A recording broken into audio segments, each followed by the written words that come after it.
Hello? Hello, is this Shabba Doo? Yeah, Shabba Doo speaking. Who's calling? Hello, this is Dustin from the 5 Count in Minnesota. Hey, how are you? Good, man. How you doing? I'm doing excellent. Awesome. I'm here with my co-host, Ton. Hey, how you doing? Hey, how are you? I'm great, thanks. Okay. I'm glad we were able to hook up here finally.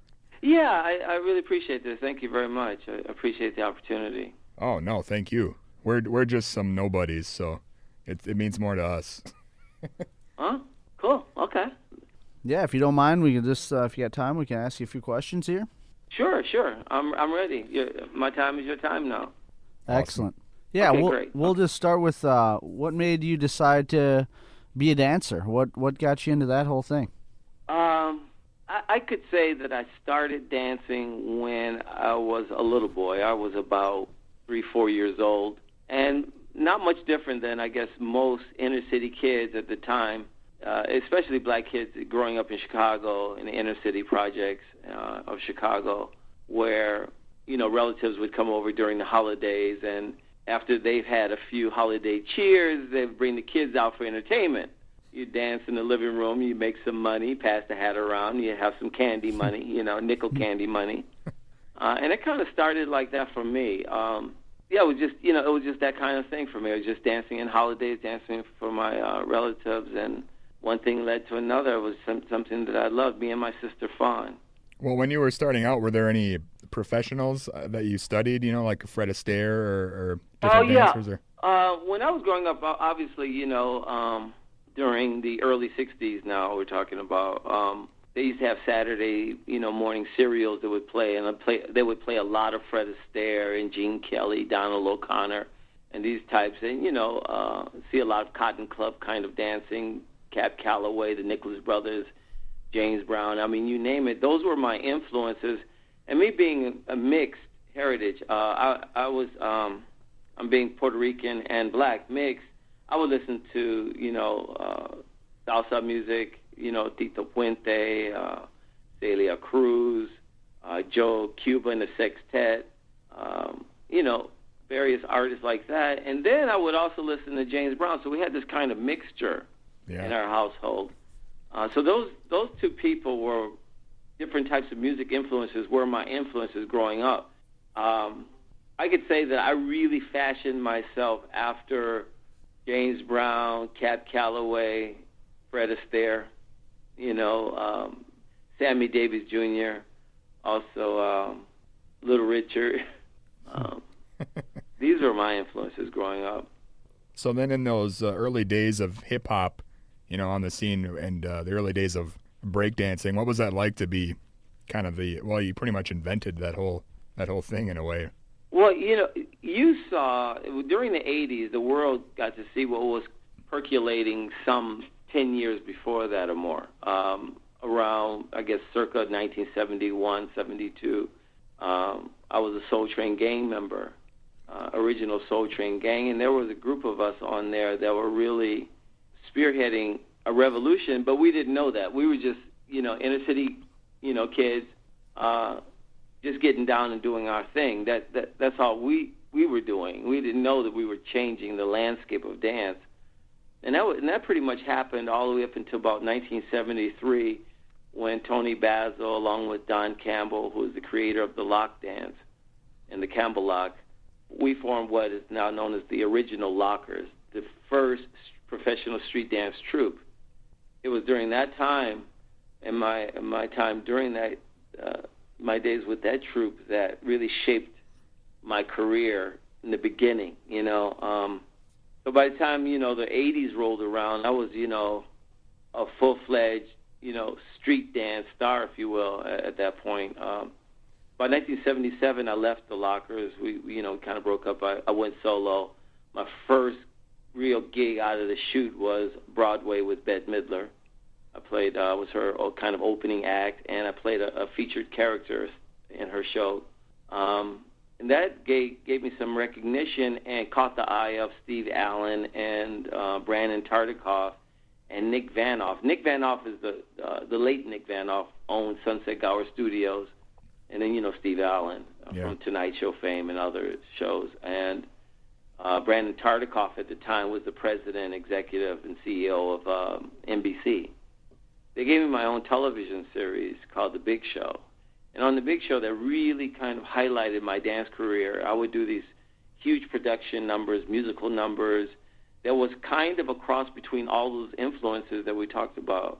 And I tell you that influenced me in my earlier life.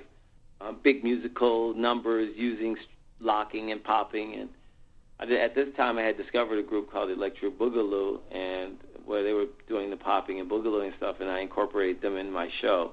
So that was kind of the beginning. So by the time, the 80s rolled around and breaking rolled around, I had, just come off of choreographing Lionel Richie's All Night Long video, and was on tour with Lionel Richie. I just got off tour with Lionel and his All Night Long tour. And one thing kind of led to another, and it kind of led to a chance meeting. I produced a video, a documentary, which I think served as the basis for the Breaking films, was Breaking and Entering. I did it for Rainbow Productions. If you know Topper Carew, he was the executive producer for Martin Lawrence's show. So I presented him with an idea that, hey, there's this street dance movement going on, and he took a real interest to it, and he produced it. And that kind of gave me a platform and a recognition that the other street dancers didn't really have at the time. So going into the breaking, what I call the Breaking Wars, I was hired to do, star in a film called Body Rock at the time. It was being produced by New World Pictures. New World Pictures took me off that picture, says they wanted a guy that girls would like, So. Oh, man. Yeah.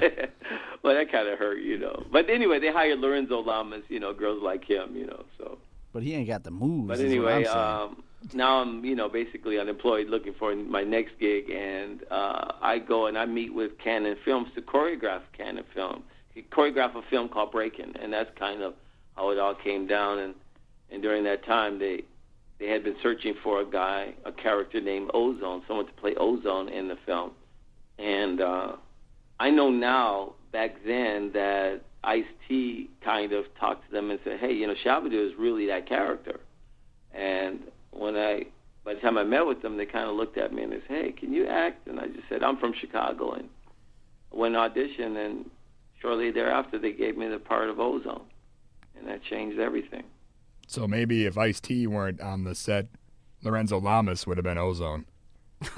Lorenzo, if it could have been. Lorenzo Lamas would have been Ozone. We would have had a different kind of movie. Yeah, not as good at all. I don't think that it would have. I think that the success, because I've often, for obvious reasons, Breakin' has always been compared to Beat Street or Body Rock or Fast Forward, and the rash of Breakin' films that were being released at the time. But I really believe that Breakin' really differentiated itself from the pack because we had more of a diversified ethnic cast. We had a white girl in the lead. We had, Asians in the film. We had Spanish, blacks. You had every color you could imagine. And so that was the first time that the world got to see hip-hop as a world face, opposed to just a niche marketed kind of thing where, that's just what blacks and Puerto Ricans do. That's not really for mainstream. When they saw that, then they realized that, oh my God, this is something that really works. And it resonated with, a broader audience than I think the other films did, although Beat Street had some really fantastic dancers in it.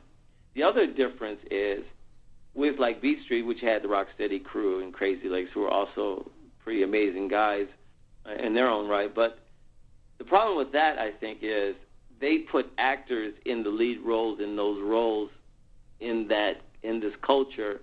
And I really think that wasn't the way it should have gone. I think Canon Films had it right, especially when in retrospect, when you think about what's going on with reality television today and this whole thing. People wanted the real thing. They knew that I was real. They knew that Boogaloo Shrimp was real. They knew that Lucinda was real. These characters in the movie and the dancers you saw in the movie weren't acting. We were basically playing ourselves. And that hit home. And we were in the lead roles opposed to bringing in an actor, which would have been the wrong move, I think, if as nice as he is. I know Lorenzo. He's a great guy. But Lorenzo Lamas would have been a fish out of water playing, Ozone. and it would just smack of being false, you know? Yeah. Anyway, that made the difference. And obviously I'm right, because the Breakin film is the most successful of that rash of films that came out. So there you have it. And were you surprised at the kind of, not just the cult success of the films, but just of breakdancing around that time, how it kind of took over the landscape of pop culture? No. I've often been asked this question, and I tell you, I am not surprised. I knew it would be a hit. I knew that, because see, again, I had a vantage point that most dancers and most people didn't have. I had the 70s behind me, and I knew what was going on. I felt the groundswell of enthusiasm out there for this type of picture, this type of culture. So I wasn't surprised at all. What happened is, though, the record companies hijacked hip-hop from us. The record companies made stars out of, NWA, Dr. Dre, Ice-T, Jay-Z, and all these different people, because they could gauge their success based on record sales. And if you go back in time and you look at hip-hop, who were the people that were out front? The dancers. We were the stars. The rappers were the background people. They were the people that you used to see, like, if you went to a square dance, okay, and you'd hear the square dance caller, "Round your partner, here you go." That's basically what they were doing. And we were the show. And to this very day, even those rappers, even when they do shows and they do videos and you see them live, they have to have us still there, because they're not exciting enough by themselves to do it by themselves. They still need us. So we kind of now have turned into this sort of pack mule for the industry. Yeah. It pretty much hasn't happened to me, but I watch it happen to my brethren. They've just been relegated to hip-hop slaves. We do their bidding. We come to their music videos. We'll kiss as much butt as we possibly can just to be in an Usher video. See, I watched it happen. I watched it happen. Let me just be in a... I'll shine your shoes to be in an Usher video, because he's making all the money because they have the record companies behind them. Well, they didn't have that behind. They don't have that behind the dancers. And even most dancers, most people don't know, is like Tupac Shakur and people like that. They were dancers first. They converted them into, and so was Ice-T. They converted them into recording artists. Yeah. You see? Well, he was working with Mr. T back in those days. I remember the early '80s, writing the Mr. T album and showing up. The Mr. T album? Yeah. Did you ever? Can you imagine? This is the cop killer Pity guy. the fool. Yeah. I pity the fool. Let's make a record with Mr. T. I think the record company really lost their mind the record industry really lost their mind when they went down that Milli Vanilli path. They just... I think they were doing that all along, because at some point, at one point, John McClane signed me to a deal at A&M Records, even after I told him I wasn't a singer. So there you have it.